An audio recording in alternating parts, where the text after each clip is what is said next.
Hello friends, आज हम लोग बिहार कर्मचारी चयन आयोग अर्थात बीएसएससी के द्वारा इंटर लेवल प्रथम की जो वैकेंसी आई थी उसमें जो प्रीवियस ईयर के प्रश्न थे उस प्रीवियस ईयर के प्रश्न को हम लोग डिस्कस करने वाले हैं। ये प्रीवियस ईयर के प्रश्न 9 दिसंबर 2018 को जो फर्स्ट शिफ्ट में एग्जाम हुआ था उसका दिया हुआ है, जो व्याख्या सहित है, और इस व्याख्या सहित हम लोग हल को देखेंगे। ठीक है, काफी महत्वपूर्ण वीडियो होने वाला है। वीडियो को अंत तक देखें। अगर हमारे चैनल पर नए हैं तो इसे सब्सक्राइब कर ले और बेल आइकन का बटन जरूर दबाएं ताकि आने वाले वीडियो का नोटिफिकेशन आपको सबसे पहले मिल सके। दोस्तों, मैं आपको बता दूं कि सफलता उन्हीं को मिलती है जो निरंतर प्रयास करते हैं, जो पैटर्न को समझते हैं, पैटर्न को समझने के पश्चात तैयारी शुरू करते हैं और तैयारी के साथ साथ रिवीजन करते हैं। तो ये जो मेरा सीरीज है प्रीवियस ईयर प्रश्नों का, मॉक टेस्ट का, जो आपको प्रीवियस ईयर के प्रश्नों में को एनालाइज करने में मदद करेगा, जो कैसे प्रश्न आ रहे हैं, कहाँ से प्रश्न आ रहे हैं, किस तरह के प्रश्न आ रहे हैं, इन सभी में काफी मदद करेगा और साथ साथ आपको रिवीजन भी कराते चलेगा, क्योंकि मैं पूरे डिस्क्रिप्शन के साथ आप लोगों को बताने वाला हूं, व्याख्या के साथ। ठीक है, व्याख्या के साथ हम लोग जानेंगे और पूरे 150 प्रश्नों को देखने वाले हैं हम लोग, पूरे 150 प्रश्न जो आपके परीक्षा में पूछे जाते हैं। तो चलिए शुरू करते हैं। सबसे पहला जो प्रश्न है आप देख सकते हैं, सबसे पहला प्रश्न है कि निम्नलिखित में से किसका उपयोग लेड पेंसिल बनाने में किया जाता है। लेड पेंसिल बनाने में किसका उपयोग किया जाता है? तो आप लोग को मालूम है ये ग्रेफाइट का प्रयोग है जो लेड पेंसिल बनाने में किया जाता है। जैसे पेंसिल, ग्रेफाइट क्या है? ग्रेफाइट के बारे में आप लोग को मालूम होगा कि ग्रेफाइट कार्बन का एक अपरूप है। ठीक है, क्या है ये? कार्बन का अपरूप है। ठीक है, कार्बन का यह अपरूप है और इसका निर्माण जो है इलेक्ट्रिसिटी के इक्विपमेंट के साथ साथ पेंसिल बनाने में भी किया जाता है। ठीक है, क्योंकि इसमें धातु जैसी गुण होती है। धातु जैसी गुण की मतलब हुआ कि यह विद्युत का सुचालक होता है। ठीक है, विद्युत का सुचालक होता है, इसलिए विद्युत के सामान में इसका उपयोग किया जाता है, चारकोल बनाने में इसका उपयोग किया जाता है, बारूद के निर्माण में इसका उपयोग किया जाता है, चिकित्सा के क्षेत्र में भी इसका उपयोग किया जाता है। ठीक है, तो अब इसके तथ्यों को समझ गए। नेक्स्ट प्रश्न है कि 12 व्यक्ति किसी काम को 8 दिन में कर सकते हैं, तो 4 गुना काम को 6 दिनों में समाप्त करने के लिए कितने व्यक्ति की जरूरत होगी? इसका आप कैलकुलेशन करेंगे तो पता चलेगा कि इसका 16 दिन आंसर सही होगा। ठीक है, और इसका कैलकुलेशन भी दिया हुआ है, कहीं भी दिक्कत होगा तो वीडियो को थोड़ा सा पॉज करके आप इसके कैलकुलेशन को भी देख सकते हैं, समझ सकते हैं। ठीक है, चलिए नेक्स्ट है पानीपत की तीसरी लड़ाई। ठीक है, महत्वपूर्ण प्रश्न है, पानीपत की तीसरी लड़ाई कब हुई थी? तो दोस्तों, जैसा कि आप लोग को मालूम है कि पानीपत की तीसरी लड़ाई कब हुई थी? 1761 में। 1761 में पानीपत की तीसरी लड़ाई हुई थी। तो पानीपत की, ठीक है, आपसे जो प्रश्न पूछे रहे हैं कि पानीपत की पहली लड़ाई, ठीक है, पहली लड़ाई फर्स्ट और सेकंड के बारे में आप कमेंट करके बताइए कि पहली लड़ाई कब हुई थी और दूसरी लड़ाई कब हुई थी। तो पानीपत का तीसरा लड़ाई जो था वो अहमद शाह अब्दाली और मराठा सेनापति सदाशिवराव भाऊ के बीच हुआ था, जो 14 जनवरी 1761 को पानीपत के मैदान में, जो दिल्ली के समीप है, पानीपत के मैदान में, वर्तमान में यह हरियाणा में है। ठीक है, पानीपत का जो मैदान है हरियाणा में है, यहीं पे ये युद्ध लड़ा गया था। इस युद्ध में भील प्रमुख इब्राहिम खां गारदी ने मराठों का साथ दिया था। ठीक है, किसका? मराठों का साथ दिया था। इस युद्ध में द्वाब के अफगान रोहिला और अवध के नवाब शुजाउद्दौला ने अहमद शाह अब्दाली का साथ दिया था और यह युद्ध 18वीं सदी का सबसे बड़ा युद्ध माना जाता है। इस युद्ध में दुरानी अर्थात अहमद शाह अब्दाली का विजय हुआ था और मराठा सेनापति सदाशिवराव भाऊ का इसमें क्या हुआ था? पराजय हुआ था और इस युद्ध में वो सदाशिवराव जो है वो मारे गए थे। ठीक है, चलिए आगे बढ़ते हैं हम लोग। सही विकल्प का चयन करना है। सही विकल्प आप देखेंगे, जब इसका कैलकुलेशन करेंगे तो सही जवाब आपका सी हो जाएगा, 8। ठीक है, मैं बार बार कह रहा हूं कि आपको अगर किसी भी मैथमेटिक्स टाइप के प्रश्न को अगर सॉल्व करने में दिक्कत हो रही है तो वीडियो को थोड़ा सा पॉज करके उसके कैलकुलेशन को आप देख सकते हैं। चलिए नेक्स्ट है, इसमें विलुप्त बताना है। यहाँ पे विलुप्त है, विलुप्त में क्या होगा? सही जवाब इसका 31 होगा। कैलकुलेशन यहाँ दिया हुआ है, कैलकुलेशन को आप पॉज करके देख सकते हैं, आपको सारी चीजें समझ में आ जाएगी। ठीक है, 4 अंकों की सबसे बड़ी संख्या ज्ञात कीजिए जो 12, 15 और 18 से पूर्णतः विभाजित है। तो 12, 15 और 18 का आप एलसीएम ले लीजिए, उसके बाद 4 अंकों की सबसे बड़ी संख्या को उसको डिवाइड कर दीजिए, जितना इसका रिमाइंडर आ जाता है उतना घटा दीजिए, वही आपका आंसर हो जाएगा। चलिए 7वां प्रश्न है, लोकपाल की स्थापना पहली बार कब हुई थी? लोकपाल की स्थापना पहली बार 1809 में हुई थी। लोकपाल उच्च सरकारी पदों पर आसीन व्यक्ति जो भ्रष्टाचार की शिकायतें सुनते हैं। ठीक है, प्रत्येक स्टेट में लोकपाल अधिनियम लागू है, लगभग स्टेट में लागू है। ठीक है, और भ्रष्टाचार पर ये कोड माना जाता है। भ्रष्टाचार जो है से लड़ने के लिए ही लोकपाल की स्थापना किया गया था और भ्रष्टाचार की एक प्रमुख समस्या बन गया था उस समय। तत्काल आप देखे थे कि इसके अगेंस्ट, इसके लिए अन्ना हजारे ने भी आंदोलन किया था, आपको मालूम होगा। तो सबसे पहले स्वीडन में 1809 में सबसे पहले स्वीडन में कहाँ हुआ था? स्वीडन में संविधान के अंतर्गत अम्बुड्समैन नाम की स्थापना की गई थी। अम्बुड्समैन का मतलब ही होता है लोक। ठीक है, आपको मालूम होगा अम्बुड्समैन का क्या मतलब होता है? लोकपाल। ठीक है, तो भारत में अम्बुड्समैन को लोकपाल के नाम से जाना जाता है। तो इसकी स्थापना सबसे पहले स्वीडन में हुई थी, कब? 1809 में। चलिए अगले प्रश्न की ओर आगे बढ़ते हैं और अगला प्रश्न है 8वां प्रश्न, बिहार में रेलवे के का पहिया बनाने का कारखाना कहाँ है? बिहार में रेलवे के पहिया बनाने का कारखाना कहाँ है? तो ये आपको मालूम है कि छपरा में है। छपरा के में बनाया जाता है, रेलवे में का एक कारखाना है जहाँ पे छपरा में ये पहिए बनाए जाते हैं, भारत और बिहार में स्थित है।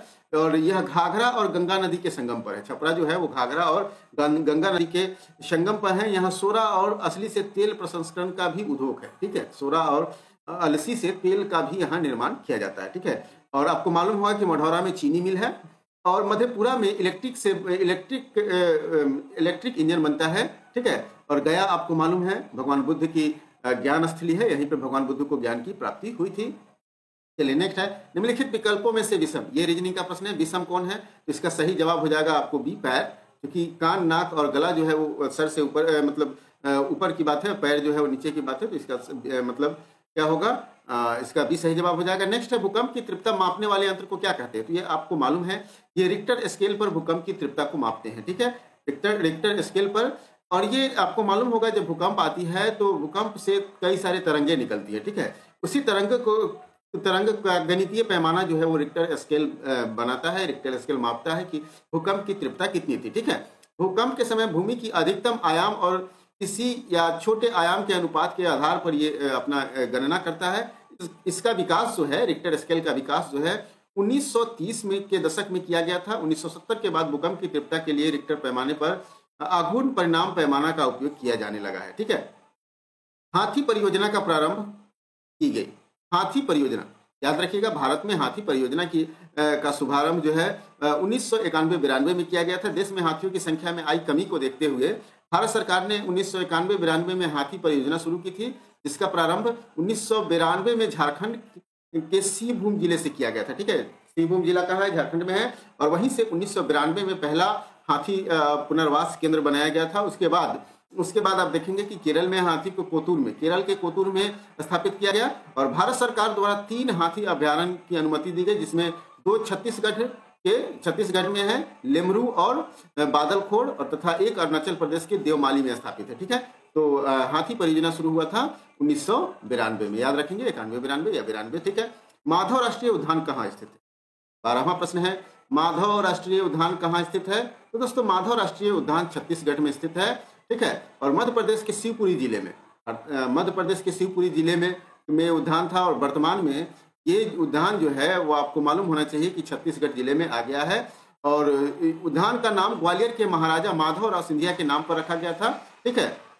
और इसका क्षेत्रफल 354 वर्ग किलोमीटर है। उद्यान में पाई जाने वाली प्रमुख प्राणी हिरन है। 72 में वन्य जीव अभ्यारण्य के अंतर्गत इसको सुरक्षित किया गया था, ठीक है। 13वां प्रश्न है कि प्रथम रेलवे और परिवहन विश्वविद्यालय की स्थापना कहाँ किया गया था?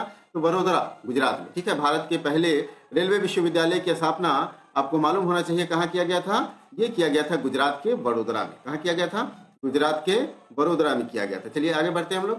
अगला प्रश्न है कि रुपे कार्ड को पहली बार भारत में व्यावसायिक स्तर पर कब जारी किया गया? रुपे कार्ड को पहली बार भारत में व्यावसायिक स्तर पर कब जारी किया गया? तो आपको मालूम होना चाहिए कि ये 2012 में जारी किया गया था। रुपे कार्ड को 2012 में जारी किया गया था। और आपको यह भी मालूम होना चाहिए कि रुपे कार्ड आज जो है वो मास्टर कार्ड वगैरह के इक्विवेलेंट काम कर रहा है, रुपे कार्ड। और इसके डेबिट कार्ड से लेकर के क्रेडिट कार्ड वगैरह सब कुछ बनने लगा है रुपे का, ठीक है। और रुपे कार्ड का कई सारे वर्जन भी आ गया है, ठीक है। और ये जो है वो भारतीय राष्ट्रीय भुगतान अधिनियम के अंतर्गत बनाया गया है। और इस परियोजना में शुरुआत में 17 बैंक का सहयोग किया गया था, लेकिन अब लगभग सभी बैंक इसके अंतर्गत आ गए हैं, ठीक है। चलिए नेक्स्ट है, एक व्यक्ति का परिचय कराते हुए एक पुरुष एक महिला से कहता है कि उसकी माता तुम्हारे पिता की इकलौती पुत्री है। तो वह महिला उस व्यक्ति के बीच का संबंध बताना है। तो आप इसके सॉल्यूशन को देख सकते हैं, थोड़ा पॉज करके इसको पढ़ लेंगे तो आपको समझ में आ जाएगा। इसका सही जवाब हो जाएगा ऑप्शन ए, ठीक है। नेक्स्ट है, एक धनराशि चक्रवृद्धि ब्याज पर 2 वर्षों में 480 रुपए एवं 3 वर्षों में 520 रुपए हो जाती है, तो वार्षिक ब्याज वृद्धि बताना है। तो इसका 8.5% मतलब 8.8:1/3% हो जाएगा। और इसका आप सॉल्यूशन यहाँ देख सकते हैं, स्पष्ट दिया गया है। दिए गए विकल्प में से अक्षर समूह को बताना है जो भिन्न है। तो वैसे अक्षर समूह को बताना है जो भिन्न है, तो डेफिनेट रूप से इसका सही जवाब आपको हो जाएगा ऑप्शन डी। कौन सा हो जाएगा? ऑप्शन डी, ठीक है। ऑप्शन डी इसका सही जवाब हो जाएगा। आप इसका सॉल्यूशन यहाँ देख सकते हैं थर्मल फ्लास्क की खोज किसने की थी? थर्मल फ्लास्क जो जो पानी को आप देखते हैं थर्मल में रखते हैं तो वो ठंडा को ठंडा और गर्म को गर्म रखता है, तो थर्मल फ्लास्क का संबंध भी इसी से है। और इसका डेवोड ने किया था, ठीक है, इसका खोज किसने किया था? डेवोड ने किया था 1892 ईस्वी में। सर जेम्स डेवोड ने थर्मल फ्लास्क का आविष्कार किया और इनका जन्म स्कॉटलैंड में हुआ था 1842 ईस्वी में, ठीक है। ये एक स्कॉटिश केमिस्ट और भौतिक विज्ञान वैज्ञानिक थे। उन्होंने वैक्यूम फ्लास्क का उपयोग गैसों के द्रवीकरण और अनुसंधान के संयोजन के लिए किया था, ठीक है। नीचे दिए गए प्रश्न को देखिए और आपको यहाँ जो संख्या आपको निकालना है, तो इसका सही जवाब आपको डी हो जाएगा 4। आप इसका सॉल्यूशन देख सकते हैं। चलिए नेक्स्ट है, दो संख्याओं का योगफल 15 और उनके वर्गों का योगफल 113 है, तो संख्या निकालिए। यह भी आसान प्रश्न है, आप देख सकते हैं। इसका सही जवाब हो जाएगा ऑप्शन बी, ठीक है। चलिए अगले प्रश्न की ओर बढ़ते हैं हम लोग, और अगला प्रश्न जो है वो है मेरा, ठीक है, अगला प्रश्न है मैथ से संबंधित है, रीजनिंग से संबंधित है। सही विकल्प को चुनना है, तो इसका सही जवाब हो जाएगा ऑप्शन बी 17, ठीक है। 2, 4, 5, 7, 11, 13, तो यहाँ 17 हो जाएगा, ठीक है। एक दुकानदार ने 1 रुपये में 12 पेंसिल खरीदी, 20% की लाभ से के लिए उन्हें दुकानदार को 1 रुपये में कितने पेंसिल बेचनी होगी? तो आप देख सकते हैं इसका सॉल्यूशन, इसका सही जवाब हो जाएगा ऑप्शन डी, ठीक है। पीआईएल की अवधारणा सबसे पहले कहाँ लागू किया गया था? मतलब आप देखते हैं जनहित याचिका जिसको कहते हैं, तो जनहित याचिका या फिर पीएलआई, ठीक है, पोस्ट ऑफिस लाइफ इंश्योरेंस मत समझिएगा इसको जनहित याचिका समझते हैं, ठीक है। जनहित याचिका की शुरुआत यूएसए से अर्थात अमेरिका से किया गया था। कहां से? अमेरिका से इसका प्रारंभ हुआ था, ठीक है। जनहित याचिका मतलब जनता के हित को रक्षा करने के लिए ये मुकदमे का एक प्रावधान है, जो किसी भी अदालती याचिका, मतलब इसमें कोई जरूरी नहीं है कि पीड़ित जो है वो स्वयं अदालत के समक्ष जाए, ठीक है। पीड़ित एक पोस्टकार्ड के माध्यम से भी, ठीक है, पोस्टकार्ड के माध्यम से भी अपना बात जो है वो बड़ी न्यायालय को रख सकता है और उस पर सुनवाई हो सकता है बिना किसी फी का। उसके वकील जो है वो सरकारी वकील हो जाते हैं, ठीक है। और पीआईएल की अवधारणा पहले अमेरिका में हुई और यहाँ सामाजिक कार्यवाही याचिका कहते हैं, ठीक है। और न्यायपालिका का आविष्कार न्यायाधीश निर्मित विधि है। भारत में जनहित याचिका पीएन भगवती ने प्रारंभ की थी, याद रखिएगा, काफी महत्वपूर्ण प्रश्न है। भारत में पीआईएल का शुरुआत किसने किया था? तो पीएन भगवती ने किया था। जस्टिस भगवती भारत के 17वें मुख्य न्यायाधीश थे, ठीक है। 17वें मुख्य न्यायाधीश ने जनहित याचिका की शुरुआत भारत में की थी। संयुक्त राष्ट्र के 72वें सत्र के लिए भारतीय संबोधन किसने किया? तो ये करंट अफेयर से जुड़ा हुआ प्रश्न है और उस समय सुषमा स्वराज ने किए थे, ठीक है। चलिए आप आगे बढ़ते हैं और अगले प्रश्न की ओर बढ़ते हैं। अगला प्रश्न है, नवंबर 17 में साइबर स्पेस पर वैश्विक सम्मेलन का आयोजन कहाँ किया गया? यह भी करंट अफेयर से जुड़ा हुआ प्रश्न है और इसका नई दिल्ली में किया गया था। सही जवाब हो जाएगा, एक घड़ी की दर्पण प्रतिबिंब 4:15 समय दर्शा रही है, तो घड़ी की सही समय क्या होगी? तो घड़ी का सही समय क्या हो जाएगा? यह हो जाएगा 7:45, ठीक है। कितना हो जाएगा? 7:45। 380 रुपए की धनराशि को ए और बी के बीच बांटा जाता है, जिसमें ए के हिस्से 5वें भाग और बी के हिस्से 6ठे भाग का संगत अनुपात 4:7 है, तो ए का हिस्सा कितना हो जाएगा? आप सॉल्यूशन देख सकते हैं। इसका सही जवाब हो जाएगा 100 रुपए, ठीक है। कितना हो जाएगा? 100 रुपए। सॉल्यूशन देख सकते हैं, पॉज करके देख लीजिएगा, ठीक है। ब्रह्म समाज की स्थापना, आपको मालूम होगा कि ब्रह्म समाज की स्थापना किसने किया था? राजा राम मोहन राय ने किया था। लेकिन कब किया था? तो ये किया था 1828 ईस्वी में। बहुत जगह आप देखेंगे 1829 भी लिखा हुआ रहेगा, तो कंफ्यूजन नहीं होना है। जहां 1828 और 29 दोनों होगा वहां 1828 लगाएंगे। तो 1828 में किया गया था। ब्रह्म समाज भारत का एक सामाजिक धार्मिक आंदोलन था, ठीक है। इसीलिए बंगाल के पुनर्जागरण युग को प्रभावित करता है और राजा राम मोहन राय जो थे इसके प्रवर्तक थे और राजा राम मोहन राय को भारतीय पुनर्जागरण का पिता, भारतीय पुनर्जागरण का गुरु, ये सभी नामों से पुकारा जाता है, ठीक है। और ब्रह्म समाज को राजा राम मोहन राय और द्वारकानाथ टैगोर, मतलब D.N. टैगोर ने स्थापित किया था। इसका मुख्य उद्देश्य विभिन्न धार्मिक आस्थाओं में बटी हुई जनता की एकजुट करना और समाज में फैली धार्मिक कुरीतियों और सामाजिक कुरीतियों को दूर करना था, ठीक है। ब्रह्म समाज में कई धार्मिक रूढ़ियों को बंद करा दिया, जैसे सती प्रथा का अंत ब्रह्म समाज के सहयोग से ही हुआ है। बिहार के किस जिले में सर्वाधिक लिंगानुपात है? तो आपको मालूम होना चाहिए कि सर्वाधिक लिंगानुपात अगर अभी की बात करेंगे तो गोपालगंज जिले में है, ठीक है। गोपालगंज जिले में है सर्वाधिक लिंगानुपात। ऑप्शन इसका सी सही जवाब हो जाएगा। चलिए, उस समय भी गोपालगंज में ही था। तो सर्वाधिक लिंगानुपात आप देखेंगे कि अभी गोपालगंज में है और 1021 है, ठीक है। और आपको मालूम होना चाहिए कि बिहार में 921 है लिंगानुपात, ठीक है।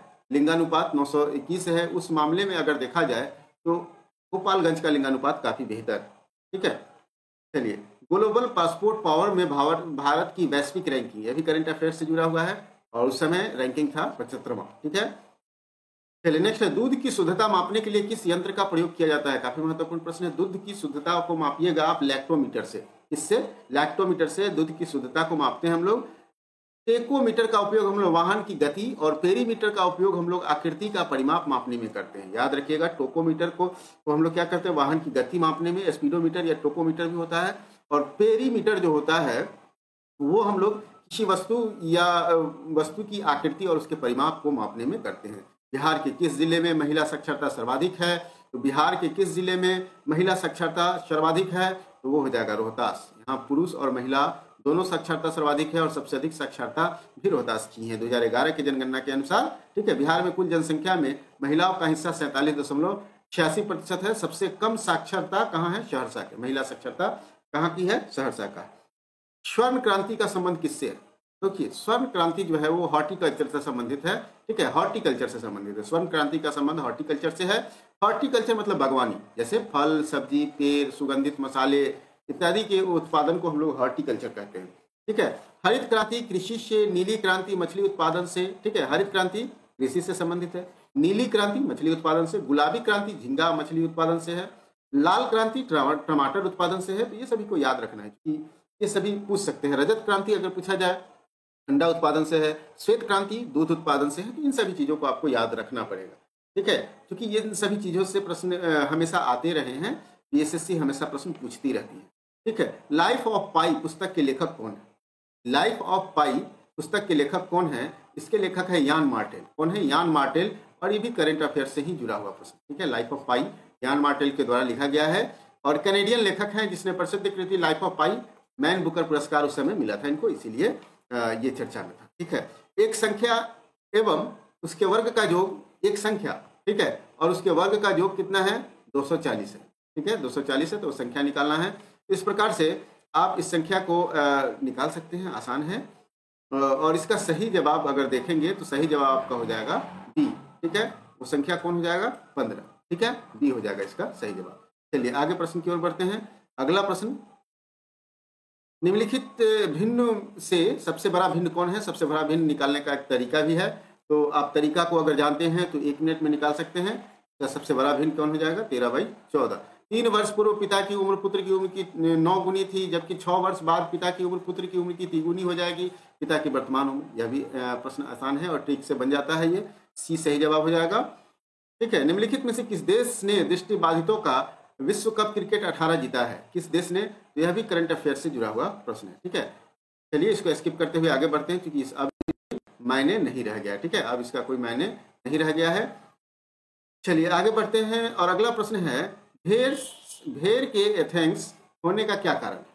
भेड़ के एथ्रेक्स होने का क्या कारण है? एथ्रेक्स जो है, एंथ्रेक्स जो है एक बीमारी है जो भेड़ को हो जाता है और ये खतरनाक जानलेवा रोग है भेड़ों के लिए। ठीक है, और ये बैक्टीरिया से फैलने वाला रोग है। किससे? बैक्टीरिया से फैलने वाला रोग है। यह मानव एवं पशुओं दोनों में संक्रमित करता है। यह मानव को भी संक्रमित करता है, पशुओं को भी संक्रमित करता है। ठीक है, खासकर भेड़ को।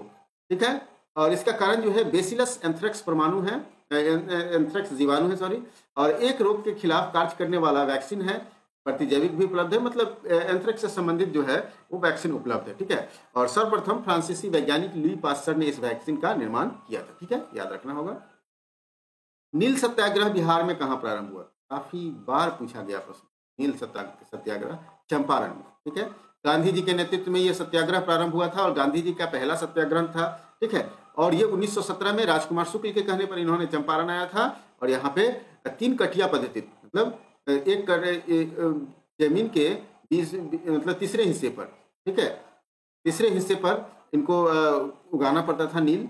और इस नील की खेती जो है जबरन उगाई जाती थी अंग्रेजों के द्वारा। तो इसी के खिलाफ गांधी जी के नेतृत्व में 1917 में नील की क्रांति हुआ था, सत्याग्रह हुआ था और उसमें गांधी जी की विजय हुई थी। टोडार जनजाति कहाँ निवास करती है? टोडार जनजाति कहाँ निवास करती है दोस्तों? ये नीलगिरी की पहाड़ी में। नीलगिरी की पहाड़ी में टोडार जनजाति, तमिलनाडु के एकांत एक नीलगिरी की पहाड़ी है, वहीं पे ये मिलता है। टोडा भाषा बोलते हैं। ये कन्नड़ भाषा से संबंधित एक द्रविड़ भाषा है और प्रकृति की गोद में धारण जीवन व्यतीत करने के कारण ये लोग पशुधन से अधिक सामाजिक स्तर का आकलन करते हैं। जिससे मतलब आप देखते हैं पशुधन आप अगर देख लें तो वैदिक काल याद आ जाएगा। ठीक है, वैदिक काल जहाँ पशुधन की अधिक महत्वता थी और वहाँ पशु को ही मूल आधार मान के जीवन का आधार ही वही था, उसी तरह का ये टोडर जनजाति जो है पशुधन को अपना जीवन का आधार मानते हैं। चलिए अगला प्रश्न है, अग्नि बुझाने के यंत्र में किसका इस्तेमाल किया जाता है? अग्नि बुझाने के यंत्र में किसका इस्तेमाल किया जाता है दोस्तों? सोडियम बाइकार्बोनेट का इस्तेमाल किया जाता है, याद रखिएगा। अग्नि बुझाने वाले यंत्र में सोडियम बाइकार्बोनेट का इस्तेमाल किया जाता है। मीठा सोडा या खाने का सोडा भी कहते हैं इसको। ठीक है, सोडियम बाइकार्बोनेट को मीठा सोडा या खाने का सोडा भी कहते हैं। विभिन्न व्यंजनों में इसका उपयोग किया जाता है। इसका सूत्र होता है NaHCO3। ठीक है, और इसका IUPAC name sodium hydrogen carbonate होता है। ठीक है, NaHCO3 याद रखेंगे, खाने वाला सोडा। ठीक है, चलिए अगला है, नवंबर 17 में 48 किलोग्राम भार वर्ग में महिलाओं का विश्व भारोत्तोलन किसने जीता था? यह भी करंट अफेयर से जुड़ा हुआ है, अब इसका कोई मायने नहीं है। चलिए अगले प्रश्न की ओर बढ़ते हैं हम लोग। अगला प्रश्न है, सपना बड़ी और रोशनी से तुरंत माया से छोटी है। ठीक है, सपना बड़ी है रोशनी से परंतु माया से छोटी है।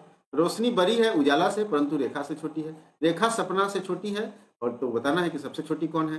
रैपिड रूप से आप इस हल को देखिएगा तो पता चल जाएगा कि उजाला जो है वो सबसे छोटी है।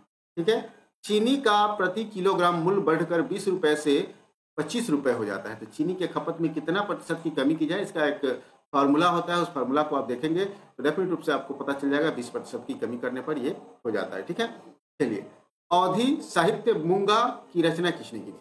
अवधि साहित्य मूंगा की रचना किसने की थी? तो ये रचना कुतुबन ने किया था। ठीक है, ये मूंगा की रचना कुतुबन ने 1515 में किया था। कुतुबन शेख बुहरान के शिष्य थे। ठीक है, शेख बुहरान के शिष्य थे और शेख शाह के पिता हुसैन शाह के समकालीन थे। ये सूफी प्रेम काव्य परंपरा के कवि थे और इनका प्रसिद्ध ग्रंथ मृगावती है। ठीक है, चलिए आगे बढ़ते हैं और 47वां प्रश्न है कि किस देश ने अक्टूबर 17 में यूनेस्को से बाहर होने की घोषणा की थी? तो ये भी करंट अफेयर से प्रश्न है। ठीक है, यूनेस्को क्या है थोड़ा सा जान लेते हैं, उसके आंसर से मतलब नहीं है क्योंकि अब प्रश्न पुराना हो गया है। यूनेस्को संयुक्त राष्ट्र शैक्षणिक वैज्ञानिक एवं सांस्कृतिक संगठन है। ठीक है, इसी का United Nation education scientific and culture organization का संक्षिप्त रूप है यूनेस्को। इसका कार्य जो है नाम से ही स्पष्ट है, शिक्षा, प्रकृति, समाज विज्ञान, सांस्कृतिक संचार के माध्यम से अंतर्राष्ट्रीय एवं शांति को बढ़ावा देना। इसकी स्थापना 4 नवंबर 1945 को हुई थी। यूनेस्को की स्थापना कब हुई थी? 4 नवंबर 1945 को हुई थी। ठीक है, यूनेस्को की स्थापना 4 नवंबर 1945 को हुई थी। भारत 1946 में इसका सदस्य बना था। ठीक है, और यूनेस्को में कितने सदस्य हैं? 193 सदस्य हैं, 11 सहयोगी देश और 2 पर्यवेक्षक सदस्य हैं। इसका मुख्यालय पेरिस में है। यूनेस्को का मुख्यालय कहाँ है? पेरिस में है। ठीक है, चलिए आगे बढ़ते हैं। अगला प्रश्न है मेरा, अगला प्रश्न है, पंचायती राज पर अशोक मेहता समिति की स्थापना कब हुई थी? काफी महत्वपूर्ण समिति है और इसकी अब इस तरह के प्रश्न जो है वो बीपीएससी में भी आए हैं। ठीक है, तो पंचायती राज व्यवस्था पर जैसा कि आप लोग को मालूम है कि कई सारी समितियां बनी। ठीक है, हम लोग सभी समितियों के बारे में चर्चा करेंगे। तो पंचायती राज में जो अभी आप देख रहे हैं बिहार में 3 स्तरीय, ठीक है, स्तरीय पंचायती राज व्यवस्था देख रहे हैं। ये बलवंत राय, ठीक है, बलवंत राय मेहता समिति, ठीक है, मेहता समिति के सिफारिश पर लागू हुआ। ठीक है, तो बलवंत राय मेहता समिति की स्थापना कब किया गया था? 1957। अशोक मेहता समिति का आप याद रखिए 1977 में, तो सही जवाब इसका ए हो जाएगा। अशोक मेहता समिति 1977 में, जीवी के राव 1985 में और एमएल सिंघवी आयोग बना था 1986। ठीक है, चलिए आगे बढ़ते हैं। आप इसके सॉल्यूशन को देख लीजिएगा, आपको यहाँ विलुप्त पता चल जाएगा। इसका सही आंसर हो जाएगा डी 40। ठीक है, फिर कहता है एक्स पिता वाई से वाई के तथा जेड पुत्र है। एक्स पिता है वाई के और जेड पुत्र है वाई का डब्लू का, और आर भाई है एक्स का, वाई बहन है जेड की। डब्लू और आर में संबंध बताना है। तो इस सॉल्यूशन को देखिए, इस सॉल्यूशन से आपको पता चल जाएगा का सही जवाब हो जाएगा साली ननद भाभी में से कोई एक हो सकता है। मोहन 2 कुर्सियां 620 रुपए में प्रति कुर्सी की दर से बेचता है। एक कुर्सी 20% की हानि होती है और दूसरी कुर्सी पर उसको 20% का लाभ होता है, तो उसका एक्चुअल लाभ या हानि निकालना है। ठीक है, इसका सही जवाब हो जाएगा ऑप्शन डी। सॉल्यूशन को देख लीजिएगा पॉज करके। ठीक है, अगला प्रश्न है कि यदि 12 पंप 8 घंटे प्रति माह काम करते हैं, ठीक है, तो 6 दिनों में ये 960 टन पानी निकालते हैं, और 8 पंप 6 घंटे प्रति माह काम करते हैं तो 1600 टन पानी निकालते हैं। ठीक है, ये आपका प्रश्न है। और तो कितने इसमें पूछा जा रहा है कितने दिन लगेंगे 1600 टन निकालने में? तो 20 दिन लगेंगे। ठीक है, कितने दिन लगेंगे? 20 दिन लगेंगे। दिए गए विकल्प में से सही विकल्प को आपको यहाँ चुनकर लिखना है, तो इसका सही जवाब हो जाएगा द्वीप सागर। ठीक है, फिर यहाँ सही विकल्प को लिखना है A B C S two. यहाँ सही विकल्प क्या हो जाएगा? इसमें चूंकि यहाँ सब पर 4 पावर है और इस पर 1 1 1 पावर है, तो डेफिनेट रूप से यहाँ सी पर पावर 4 होना चाहिए, जो इसमें नहीं है, इसलिए इसका आंसर गलत है। ठीक है, चलिए, फैक्ट्री संबंधित है उत्पादन से, उसी प्रकार विश्वविद्यालय किससे संबंधित है? तो शिक्षा से संबंधित है। ऑप्शन डी सही जवाब हो जाएगा। शीर्ष से पवन स्थान पर 11वां स्थान और नीचे से रवि का 15वां स्थान, तो दो छात्रों में कक्षा में कितने अभ्यर्थी हैं ये बताना है। ठीक है, 2 छात्र बच गए, तो 28 इसका सही जवाब हो जाएगा। इसका सोल्यूशन देख सकते हैं आप। अक्टूबर 17 में उपभोक्ता संरक्षण पर अंतर्राष्ट्रीय सम्मेलन का आयोजन कहाँ किया गया था? ठीक है, तो उपभोक्ता संरक्षण पर अंतर्राष्ट्रीय सम्मेलन का आयोजन जो है वो अंकटाड के देखरेख में होता है। खाली इतना याद रखना है कि अंकटाड के देखरेख में होता है। ठीक है, और ये करंट अफेयर से जुड़ा हुआ प्रश्न है। अब इस प्रश्न का कोई मायने नहीं है, चलिए आगे बढ़ते हैं। ठीक है, चलिए अगला प्रश्न जो है वो है हमारा भूरा कोयला के रूप में किसे जाना जाता है? भूरा कोयला। ठीक है, ब्राउन कोयला किसे कहते हैं?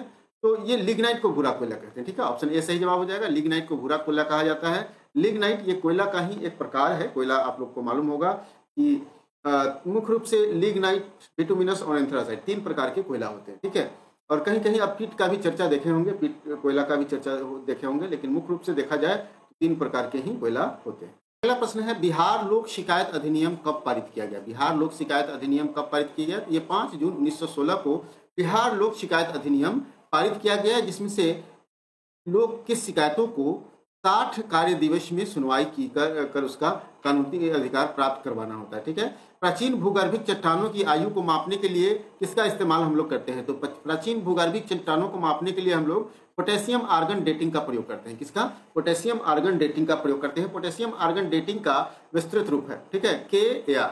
यह एक रेडियोमेट्रिक डेटिंग विधि है जिसका उपयोग भू आकृति विज्ञान और पुरातत्व में किया जाता है। ठीक है, और यह आर्गन में पोटेशियम के एक समस्थानिक के रेडियोकर्मी क्षय के उत्पादन के मापन पर आधारित होता है। यह प्राचीन भूगर्भिक चट्टानों को मापने के लिए इसका इस्तेमाल किया जाता है। ठीक है, चलिए नेक्स्ट है बिहार में पंचायत समिति के अंकेक्षण, नियोजन और वित्त का अध्यक्ष कौन होता है? बिहार में पंचायत समिति के अंकेक्षण, नियोजन और वित्त का अध्यक्ष कौन होता है? तो डेफिनेट रूप से पंचायत समिति के प्रमुख, जिसको हम लोग प्रखंड स्तर पर प्रमुख के नाम से भी जानते हैं, वही करते हैं। पंचायत समिति के ये हेड होते हैं ब्लॉक स्तर पर। ठीक है, एक ब्लॉक में जितने भी पंचायत होते हैं उन सभी का एक पंचायत समितियों के द्वारा ही उनका चयन किया जाता है और यही प्रमुख जो है उनके वित्तीय व्यवस्था के लिए जिम्मेदार होते हैं। ठीक है, वुल्फ हॉल उपन्यास के लेखक कौन है? वुल्फ हॉल उपन्यास के लेखक हिलेरी मेंटल हैं। ठीक है, कौन है? हिलेरी मेंटल है। इस वर्ष को नियोजन अवकाश कहा जाता है, कई बार पूछा गया प्रश्न है। ठीक है, याद रखिएगा, इस वर्ष को नियोजन अवकाश कहा जाता है, कई बार ये प्रश्न पूछा गया है। तो याद रखिएगा दोस्तों, 1966 से लेकर के 69 तक के जो काल है उसको नियोजन अवकाश के रूप में जाना जाता है। ठीक है, नियोजन अवकाश के रूप में जाना जाता है। क्यों जाना जाता है? तो देखिए, पंचवर्षीय योजना की शुरुआत आप लोग को मालूम होगा कि भारत में 1951 से ये शुरू होता है। ठीक है, 1951 से पहली पंचवर्षीय योजना का काल शुरू होता है, लेकिन ये मुख्य रूप से देखा जाएगा तो 1952 से शुरू हो जाता है, लागू होता है। तो पहली पंचवर्षीय योजना क्या है? केंद्रीकृत और एकीकृत राष्ट्रीय के आर्थिक कार्यक्रम है। ठीक है, आर्थिक कार्यक्रम है और इस आर्थिक कार्यक्रम को आपको मालूम हो गया होगा कि उस समय योजना आयोग होता था। ठीक है, योजना आयोग होता था जिसका नाम अब बदलकर नीति आयोग कर दिया गया है। यही जिम्मेदार होता था इस योजना को लागू करने के लिए। तो पहली पंचवर्षीय योजना का कार्यकाल 51 से 56 था, द्वितीय 56 से 61 था और 1966 से 69 तक 3 वर्ष तक कोई योजना नहीं लागू किया गया था। ठीक है, अर्थात इस समय जो था वो वार्षिक योजना चल रहा था। कौन सा योजना चल रहा था? वार्षिक योजना चल रहा था और इसी काल को योजना अवकाश के नाम से जानते हैं। ठीक है, 1966 से लेकर 69 तक के काल को योजना अवकाश के रूप में जानते हैं। नीचे दर्शाया गया है 28, आप देख सकते हैं। इसका सही जवाब आप चुनकर बता सकते हैं। ठीक है, 4 5 के विपरीत 4 होगा और यहाँ आंसर नहीं है। ठीक है, चलिए आगे हम लोग बढ़ते हैं। एक चिड़ियाघर में हिरन एवं कबूतर हैं, उनके सिरों की संख्या 80 है। ठीक है, उनके पैरों की कुल संख्या 240 है। उस चिड़ियाघर में कितने कबूतर हैं? ठीक है, सिरों की संख्या 80 हो गई, पैरों की संख्या 240 हो गई, तो उस चिड़ियाघर में कबूतरों की संख्या क्या हो जाएगा? क्योंकि हिरन के 4 पैर हो जाते हैं और कबूतर के 2 पैर हो जाते हैं। ठीक है, और सर जो है वो 80 है, मतलब 80 दोनों मिलाकर 80 हो जाएगा। ठीक है। इस प्रकार से अगर इसका सही जवाब निकाला जाए तो इसका सही जवाब क्या हो जाएगा? 40। ठीक है, चलिए आगे बढ़ते हैं। प्रकाश संश्लेषण की क्रिया अधिकतम होती है। तो देखिए ये प्रश्न भी कई बार पूछा गया प्रश्न। प्रकाश संश्लेषण की अधिकतम क्रिया लाल प्रकाश में होता है, लाल रोशनी में होता है। ठीक है, प्रकाश संश्लेषण की क्रिया जिसमें जीव कोशिकाओं के द्वारा प्रकाशीय ऊर्जा को रासायनिक ऊर्जा में परिवर्तित करते हैं और अपना भोजन बनाते हैं। ठीक है, सूर्य प्रकाश की उपस्थिति में। ठीक है, सूर्य प्रकाश की उपस्थिति और वायु से कार्बन डाइऑक्साइड, भूमि से जल लेकर ये जटिल कार्बन खाद्य पदार्थ का कार्बोहाइड्रेट्स का निर्माण करते हैं और ऑक्सीजन गैस को बाहर निकालते हैं। यही प्रक्रिया कहलाती है प्रकाश संश्लेषण की प्रक्रिया। और इसमें ये लाल रंग में सबसे अधिक, इसके बाद बैगनी रंग में होती है। ठीक है, और ये दोनों रंग क्लोरोफिल द्वारा सर्वाधिक अधिक मात्रा में अवशोषित किए जाते हैं। ठीक है, याद रखेंगे। चलिए अगले प्रश्न की ओर बढ़ते हैं हम लोग। और अगला प्रश्न जो है मेरा वो है कि 49 छात्रों की एक कक्षा में आलोक से 8 स्थान आगे महेश है। यदि अंतिम में आलोक का स्थान 18वां है तो स्थान बताना है। इसका सही जवाब हो जाएगा ए 24। आंसर देख सकते हैं। वर्ष 17 में ज्ञानपीठ पुरस्कार, यह भी करंट अफेयर से जुड़ा हुआ प्रश्न है। इससे अब कोई मायने नहीं रखा जा सकता है। ठीक है, ज्ञानपीठ पुरस्कार किसके द्वारा दिया जाता है ये याद रखना है सिर्फ। ठीक है, कितने भाषाओं में दिया जाता है? तो ज्ञानपीठ पुरस्कार साहित्य के क्षेत्र में दिया जाने वाला सर्वोच्च पुरस्कार है। ठीक है, और ये 22 भाषाओं में दिया जाता है। ठीक है, ज्ञानपीठ पुरस्कार। ठीक है, चलिए आगे बढ़ते हैं। बिहार में पहला कांग्रेस अधिवेशन कब हुआ था? ठीक है, बिहार में पहला कांग्रेस अधिवेशन कब हुआ था? तो ये आपको मालूम होना चाहिए। बिहार में 2 बार कांग्रेस का अधिवेशन हुआ है और ये जो गया में हुआ था पहला कांग्रेस अधिवेशन 1922 में, इसकी अध्यक्षता सी.आर. दास ने की थी। और प्रथम अधिवेशन कांग्रेस का 1885 में, स्थापना भी 1885 में, और इसके W.C. बनर्जी अध्यक्ष थे। ठीक है, और अंतिम अधिवेशन 1948 में डॉक्टर पटाभी सीतामैया रमन जो थे वो रमैया जो थे वो अध्यक्ष थे इसके। चलिए अगला प्रश्न है कि रोहित दक्षिण की ओर 12 किलोमीटर जाता है, बाएं मुड़ता है 6 किलोमीटर जाता है, फिर बाएं मुड़ता है 4 किलोमीटर जाता है। तो अब अपने प्रारंभिक बिंदु से अधिकतम दूरी तो आप देख सकते हैं, सॉल्यूशन को देख लीजिए। आंसर हो जाएगा इसका 10 किलोमीटर। ठीक है, चलिए आगे बढ़ते हैं और अगले प्रश्न की ओर बढ़ते हैं। ठीक है, अगला प्रश्न है कि भारतीय औद्योगिक विनिवेश बैंक का मुख्यालय कहाँ है? ठीक है, भारतीय औद्योगिक निवेश बैंक का मुख्यालय कहाँ है? तो इसका मुख्यालय है दोस्तों कोलकाता में। भारतीय औद्योगिक निवेश बैंक का मुख्यालय कोलकाता में स्थित है।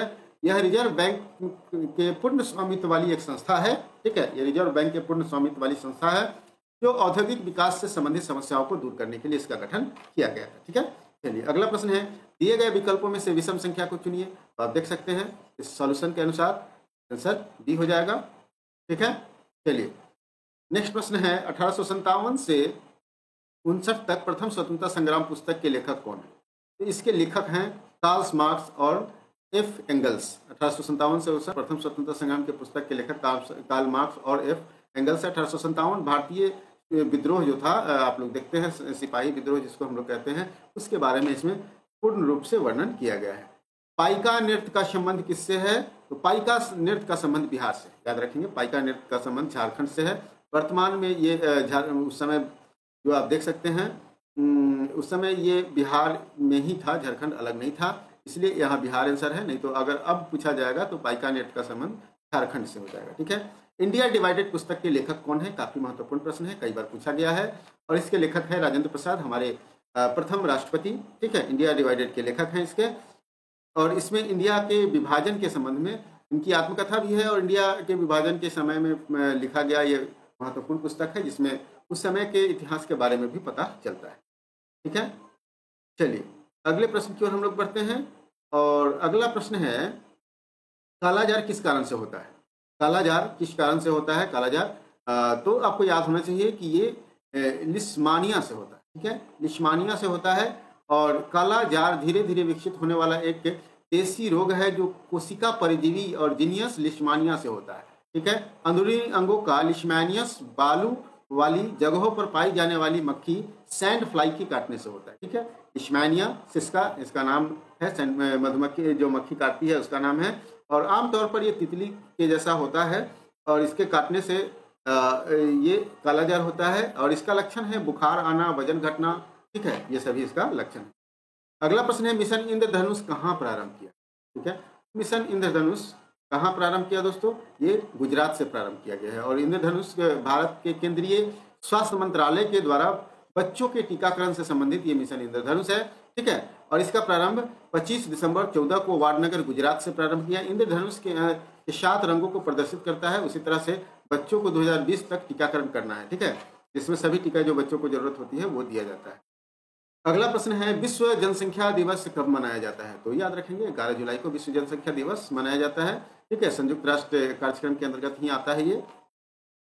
चलिए, ये आप देख सकते हैं 79 प्रश्न है, किसी कोड में लिखा हुआ है। इसका अर्थ है ही ईट्स मैंगो, और YBA इसका सी ईट्स मैंगो है, और YCA सी ईट्स ब्रेड है। तो बी का अर्थ पूछा जा रहा है, तो इसमें बी का सही जवाब हो जाएगा मैंगो, ठीक है, क्या हो जाएगा?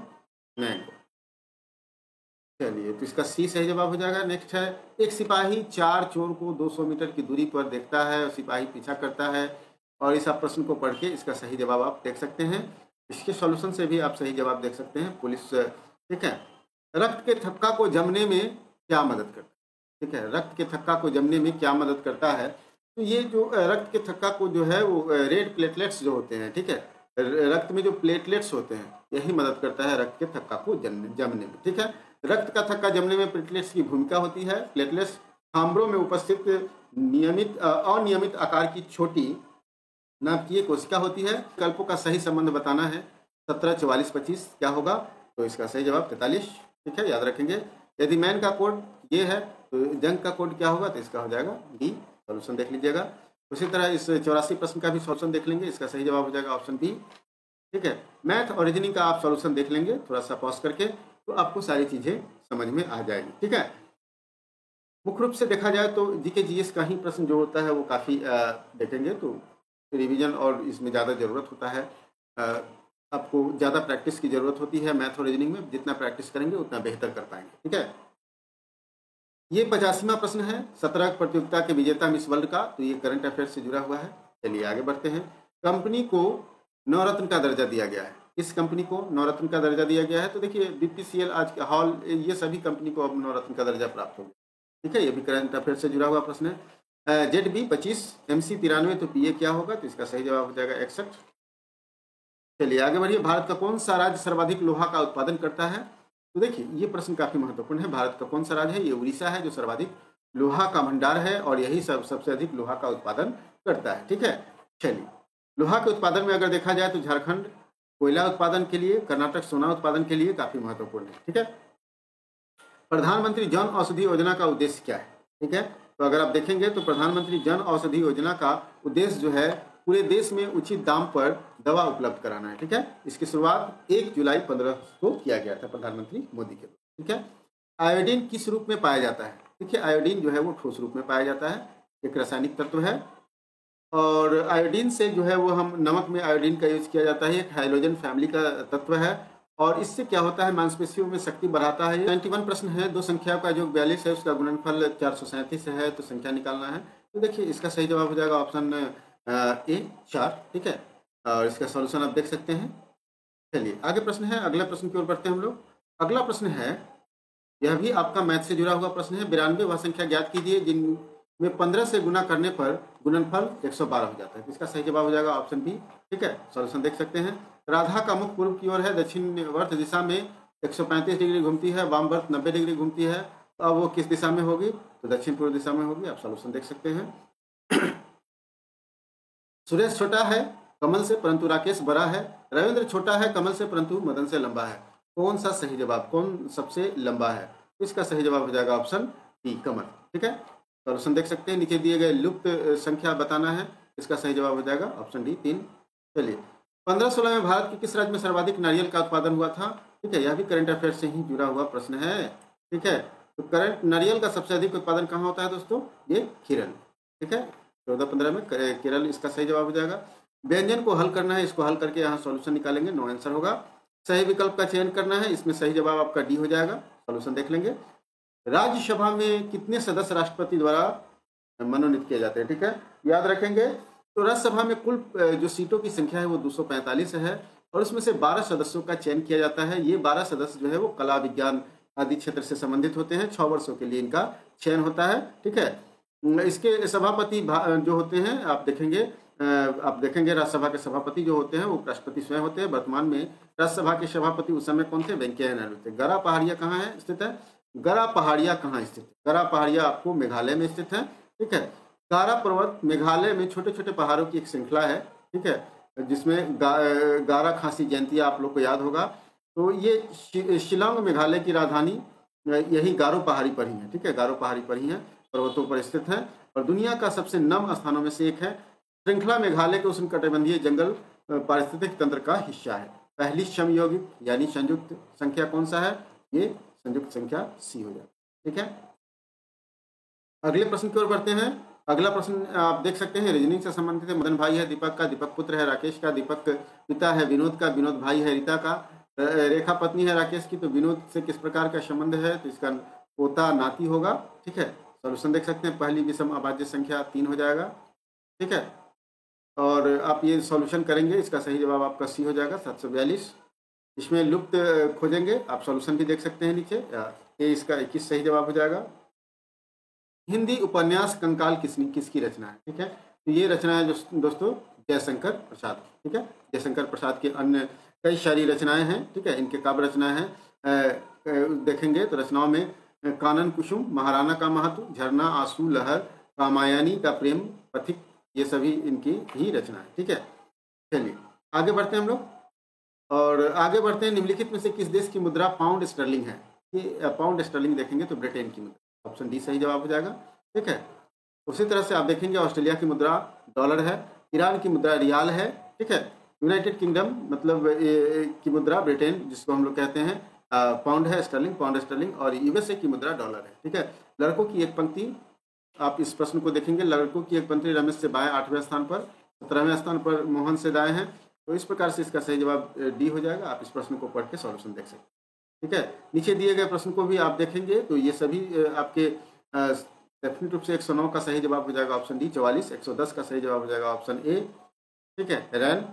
उसी तरह से आप सॉल्यूशन देख लेंगे तो सभी तथ्य जो है वो क्लियर हो जाए। ठीक है, चलिए आगे है, जिला न्यायाधीश की नियुक्ति कौन करता है? जिला न्यायाधीश की नियुक्ति कौन करता है? तो ये राज्यपाल के द्वारा इनकी नियुक्ति होती है अनुच्छेद 334 के अनुसार। ठीक है, अनुच्छेद 334 के अनुसार जो है राज्यपाल जिला न्यायाधीशों की विभिन्न व्यक्तियों नियुक्ति करता है। और ये एक्चुअली क्या होता है, राज्यपाल तो नियुक्ति करता ही है, लेकिन ये हाईकोर्ट के द्वारा जो होता है, उच्च न्यायालय के द्वारा अनुशंसा की जाती है, उसी अनुशंसा के आलोक में ये करते हैं। पेप्सिन एंजाइम पाया जाता है। ठीक है, आमाशयिक रस में पाया जाता है। पेप्सिन एंजाइम जो है कहाँ पाया जाता है? एक एंडोपेप्टिडेप्स है। ठीक है, पेप्सिन एंजाइम क्या है? एक एंडोपेप्टिडेप्स है जो प्रोटीन के छोटे छोटे पेप्टाइड्स को तोड़ता है और पेट की परत की मुख्य कोशिकाओं में उत्पन्न करता है, और मनुष्य को कई अन्य जानवरों के पाचन तंत्र में मुख्य पाचक एंजाइम के रूप में ये काम करता है। ठीक है, भोजन को प्रोटीन में बदलने में काफ़ी, पचाने में मदद करता है। भोजन में जो प्रोटीन होते हैं उसको पचाने में ये काफ़ी मदद करता है। पेप्सिन एंजाइम आमाशयिक रस के रूप में पाया जाता है। जरा दृष्टि, ठीक है, कि उपचार बताइए। जरा दृष्टि का उपचार हो जाएगा दोस्तों बायोफोकल लेंस के द्वारा। ठीक है, जरा दृष्टि दोष, निकट दृष्टि दोष और दूरदृष्टि दोष दोनों पाया जाता है इसमें, इसीलिए इसमें बायोफोकल लेंस का उपयोग किया जाता है। 1 जनवरी 2001 को कौन सा दिन था? 1 जनवरी 2001 को कौन सा दिन था? तो ये सोमवार था। ठीक है, चलिए, कल्पना उपग्रह समर्पित है, कल्पना 1 उपग्रह समर्पित है।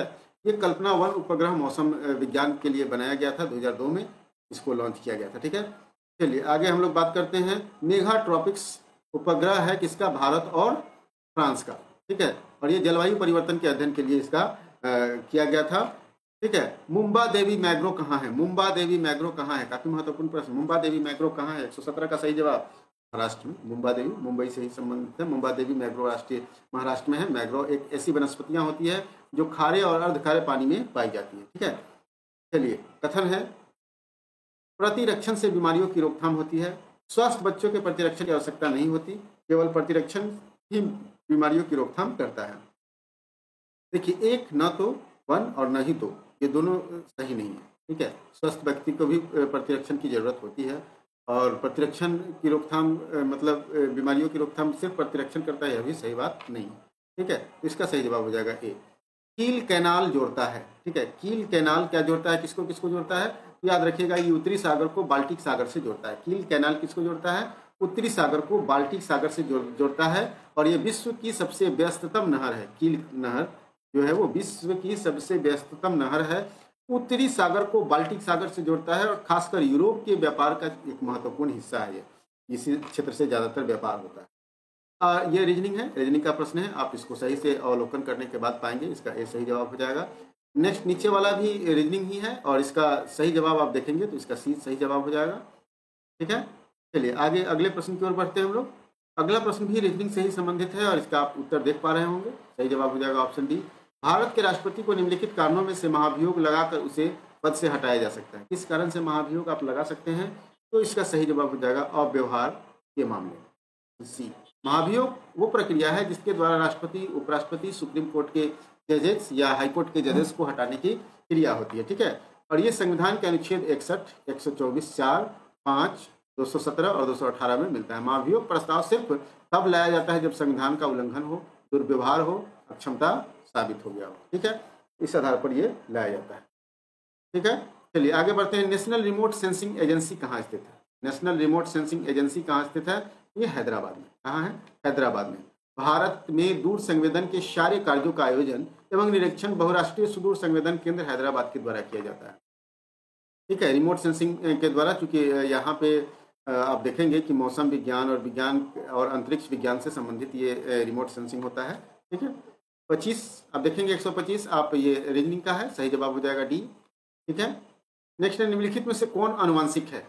अनुवांशिकता को आगे बढ़ाने का महत्वपूर्ण काम जीन का होता है। ठीक है, मतलब गुणसूत्र पर स्थित डीएनए की बनी वो अति सूक्ष्म रचनाएं जो अनुवांशिक लक्षणों को धारण कर उनका पीढ़ी से दूसरे पीढ़ी में स्थानांतरण करती है, जीन कहलाता है। ठीक है, जीन डीएनए के न्यूक्लियोसाइड्स का एक ऐसा अनुक्रम है जिससे सन्निहित कूटबद्ध रचनाओं को अंतः प्रोटीन संश्लेषण में संपन्न किया जाता है। ठीक है, आप नेक्स्ट 127वां रीजनिंग का प्रश्न है। ठीक है, रीजनिंग के प्रश्न को आप देख सकते हैं, इसका सही जवाब हो जाएगा ऑप्शन ए।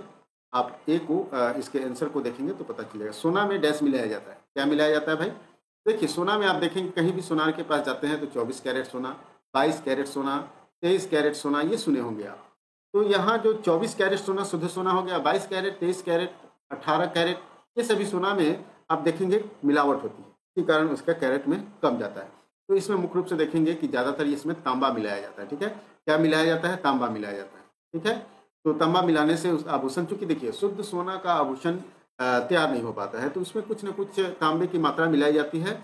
इसके कारण क्या होता है, ये एक मिश्र धातु के रूप में बन जाता है और उसमें थोड़ी सी अशुद्धियाँ आ जाने के कारण इसका अच्छे से बन जाता है क्या, आभूषण। ठीक है, चिमनी से धुआं किस सिद्धांत से बाहर निकलता है? देखिए, ये मुख्यतः संवहन के सिद्धांत से बाहर निकलता है। संवहन उष्मा के स्थानांतरण और संचरण की एक विधि है। ठीक है, किसी तरल पदार्थ में अणुओं के समग्र स्थानांतरण द्वारा उष्मा का आदान प्रदान करता है। चिमनी से धुआं निकलने का सिद्धांत जो है वो संवहन का सिद्धांत। ठीक है, नेक्स्ट प्रश्न है आपका मैथमेटिक्स से जुड़ा हुआ है। 3 संख्याओं का जोगित 154 है। पहली संख्या दूसरी संख्या की दोगुनी, तीसरी संख्या पहली संख्या की 1/3, तो दूसरी संख्या ज्ञात करना है। तो इसका सही जवाब हो जाएगा ऑप्शन डी। इसका सॉल्यूशन आप देख लीजिए। ठीक है, नेक्स्ट प्रश्न भी आपका मैथमेटिक्स से जुड़ा हुआ है 31, इसका भी सॉल्यूशन देख लीजिएगा। इसका सही जवाब हो जाएगा ऑप्शन बी। चलिए अगले प्रश्न की ओर बढ़ते हैं और अगला प्रश्न जो है वो आपका भी मैथ से जुड़ा हुआ है। इसका सही जवाब हो जाएगा ऑप्शन डी। इसका सॉल्यूशन आप देख सकते हैं यहाँ। नेक्स्ट मैथ से भी जुड़ा हुआ है, इसका सही जवाब हो जाएगा ऑप्शन डी। इसका सॉल्यूशन आपको पॉज करके देख लीजिएगा तो सारी चीज़ों को आपको समझ में आ जाएगा। नेक्स्ट आपका मैथ से जुड़ा हुआ है, इसका सही जवाब हो जाएगा ऑप्शन ए और इसके सॉल्यूशन को आप देख लीजिए यहाँ। ठीक है, सॉल्यूशन से देखने से आपको सारी बातें समझ में आ जाएगी। चलिए अगले प्रश्न की ओर बढ़ते हैं और अगला प्रश्न है नामीबिया की राजधानी बताइए। देखिए, साउथ अफ्रीका का एक देश है। ठीक है, दक्षिण अफ्रीका का एक देश है नामीबिया और इसकी राजधानी है विंडहॉक। कहाँ है? विंडहॉक इसकी राजधानी है, याद रखेंगे। इसके अगर अगल बगल पड़ोसी देशों की बात करेंगे तो अंगोला, बोत्सवाना, साउथ अफ्रीका इसका पड़ोसी देश है। ठीक है, नामीब मरुस्थल भी है एक यहाँ। नेक्स्ट आप देखेंगे रीजनिंग का प्रश्न है, इसका सही जवाब हो जाएगा ऑप्शन बी। सॉल्यूशन देख सकते हैं।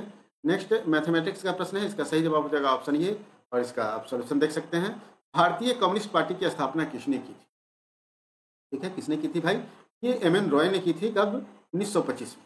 एम.एन. रॉय ने 1925 में की थी। 26 दिसंबर 1925 को कानपुर नगर में इसकी स्थापना हुई थी एम.एन. रॉय के द्वारा। 1928 में कम्युनिस्ट इंटरनेशनल ने भी भारत में कम्युनिस्ट पार्टी के कार्य को सुनिश्चित किया और इस दल के महासचिव डी राजा हैं और चुनाव आयोग द्वारा राष्ट्रीय दल के रूप में मान्यता प्राप्त है। ठीक है, नेक्स्ट है रीजनिंग का प्रश्न है। 139वां रीजनिंग का प्रश्न है, आप इसके सॉल्यूशन को देख सकते हैं। इसका सॉल्यूशन हो जाएगा बी। ठीक है, यहाँ सॉल्यूशन दिया हुआ है। 140वां प्रश्न भी रीजनिंग से संबंधित है, इसका सॉल्यूशन हो जाएगा डी, और यहाँ आप इसके सॉल्यूशन को आप देख सकते हैं, सॉल्यूशन से ही स्पष्ट हो जाएगा आपका आंसर। 141वां मैथमेटिक्स का प्रश्न है, इसका सही जवाब हो जाएगा ऑप्शन बी। इसके सॉल्यूशन को देख लीजिए आप पॉज करके। ठीक है, चलिए आगे बढ़ते हैं हम लोग। अगला प्रश्न है, यदि यह भी आपका रीजनिंग का प्रश्न, ठीक है, रीजनिंग का प्रश्न है, आप यहाँ इसका सॉल्यूशन देख सकते हैं। इसका सही जवाब हो जाएगा थैला। ठीक है, नेक्स्ट है पानी एवं दूध, ये भी मैथमेटिक्स का प्रश्न है, आप इसका सही जवाब हो जाएगा 3:2 और इसका सॉल्यूशन आप देख सकते हैं। ठीक है, नेक्स्ट 44वां मैथमेटिक्स का प्रश्न है, इसका सॉल्यूशन भी दिया हुआ है, ऑप्शन डी सही जवाब हो जाएगा। धमाल लोक नृत्य किससे संबंधित है? ये हरियाणा से संबंधित। ठीक है, ऑप्शन बी सही जवाब हो जाएगा। हरियाणा का एक लोक नृत्य है धमाल लोक नृत्य। ठीक है, चलिए नेक्स्ट है, और अब हम लोग अंतिम पड़ाव में पहुंच गए हैं।